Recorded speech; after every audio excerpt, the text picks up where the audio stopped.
So, I guess this Fervorino could be called A Tale of Two Drunks.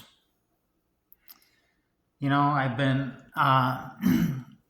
doing these readings every day, studying the reading of the day. And I usually do it when I get to work, right away. It's the first thing I do in the morning before I start my day. I arrive at work early and I pray over the readings. But today I got to work and I had a letter on my desk. So it must have been delivered to me, overnight by the office staff. So there's this letter on my desk. And I was kind of expecting it. It's a letter from a fellow that I've met over the last couple of years. And he's in jail now. A number of years ago, I think 3 or 4, maybe even, he got into some trouble for drinking and driving, and but the courts are very slow, and so I got to know him during this time. He was out of jail, but he was always staring down the barrel of knowing that he would have to go to court, and if things didn't turn out well, he would be sent up the river for quite some time. And so he was just dreading the court date, and he asked for a letter from me, which I was happy to write because I had gotten to know him, and over the last couple of years since he was in trouble, he's really gotten his life together. Things aren't perfect, but he's had to manage without a driver's license, so he's had to ask for help from a lot of people to get him places, but he was still able to keep a job. He was able to not drink. He had a lot of other challenges in his life because of this that he was able to manage because he was driven to get out of this hole that he had dug for himself. And he made so much progress that after 2 years, he wasn't the same person anymore, But the way our justice system is set up, you got to pay the piper. It doesn't matter. It really is not about protecting society, or, it's so political. Every judge gets elected on being tough on crime. They have no incentive to give anybody a break, to show any mercy, to look at, how much they've improved. There is no incentive to do that. And so even with all of the, like the letter I wrote and other people from the AA community vouching for him, and it wasn't enough. And they sent him to prison. And so I told him that he could write me and that I would write back. And I have a soft spot for people who are in jail. I don't always want to get too close to helping them because, I don't want to end up with, crossing boundaries and I know a lot of people that are there that are, they still got a lot of problems, and I don't want to be pulled into those problems. So I said I would write him, and I gave him the my work address to mail the letter to.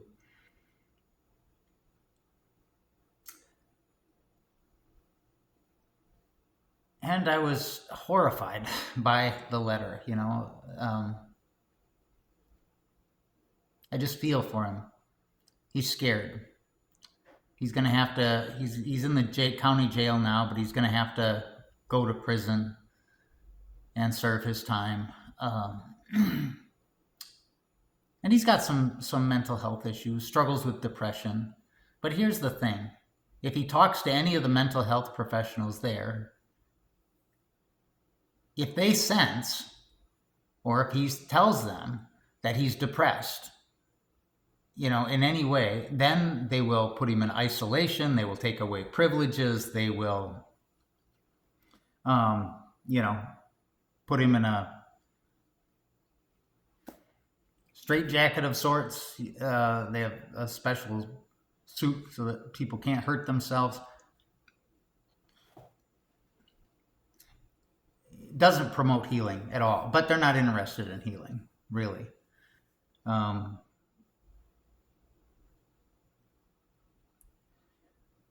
So I read that letter before I read the readings today. And the readings didn't speak to me so much as they spoke about this fellow that I know. The prophet is saying, I hear the whisperings of many, terror on every side. Denounce, let us denounce him. All those who were my friends are on the watch for any misstep of mine. Perhaps he will be trapped and we can prevail. We can take our vengeance on him. But the Lord is with me. Like a mighty champion, my persecutors will stumble. They will not triumph. In their failure, they will be put to shame. To lasting and unforgettable confusion, O Lord of hosts, you who test the just, you who probe the mind and the heart, to you I have entrusted my cause. For the Lord rescues the life of the poor from the power of the wicked. And I could just sense that that was the way this fellow was feeling.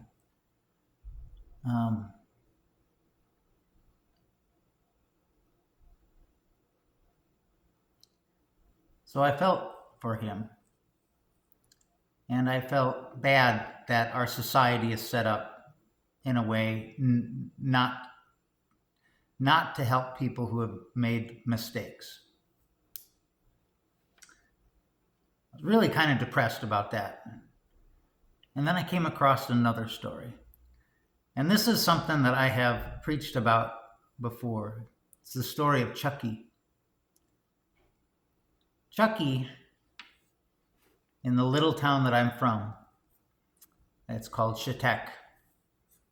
I haven't lived there in, over 30 years, but when I was in high school, there was a fellow around town by the name of Chucky, and Chucky was the town drunk. And where I'm from, that's saying something. Lots of competition for that title. And yet Chucky was the uncontested, indisputable, unequivocal winner by unanimous decision. He was the town drunk. The last thing I remember about Chucky was him holding onto a stop sign, trying not to fall down, and the police showing up and trying to get Chucky to promise that if they took him home, he would not throw up in their car, which a promise Chucky could not have made. And then a couple years ago, I went home, and my brother was kind of talking to somebody on the sidewalk, and after a while, he said, all right, take it easy, Chucky. And I looked at my brother, and my brother just nodded. And I said, that's Chucky? I was absolutely astounded that he was alive. That's not the way I saw his story unfolding. In my mind, I just assumed that he had passed out drunk in the snow one night and froze to death or something like that. But Chucky quit drinking.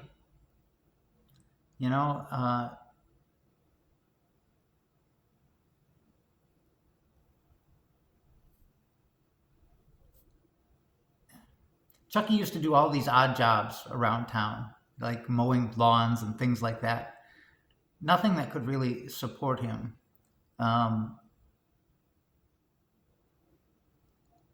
Anyway, I was astounded that Chucky was still alive and so much more healthy and so much whole.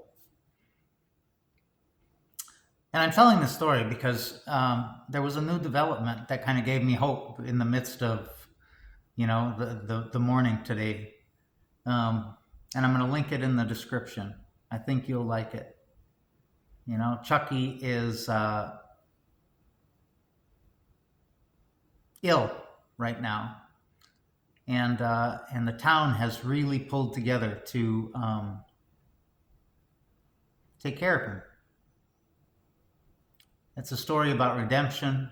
It's a story about community.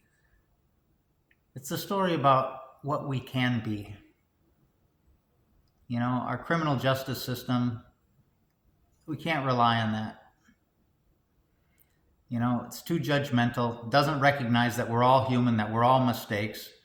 It wants to throw stones, not realizing that, we're all guilty. But this story about Chucky made up for it today. So I'll see if I can link it in the description. Have a good night.